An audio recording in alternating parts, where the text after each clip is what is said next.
Assalomu alaykum akalar. Damas Labo karburatorida ko'rinadigan qilib tushuntirish qilib beraman. Mana bitta narsa.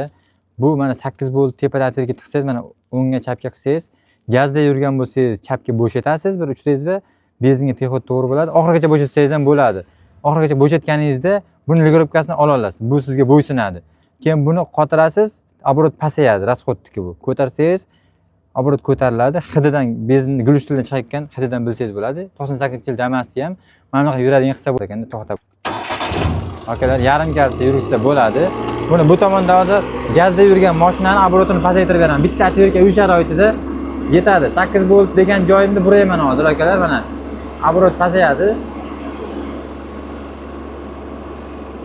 Mana akalar, bo'shatdim 8 volt. Gazda yurganda hamma qotirib qo'yadi 8 volt. Pasaydi mana. Birinchi navbatda obrot, ikkinchisida keyin расход qilamiz. Bu yoqda расход bo'ldi boya qo'zg'orin. Uni qotirasizlar akalar, mana pasaydi ovoz yana. Yana ham piyqalashdi.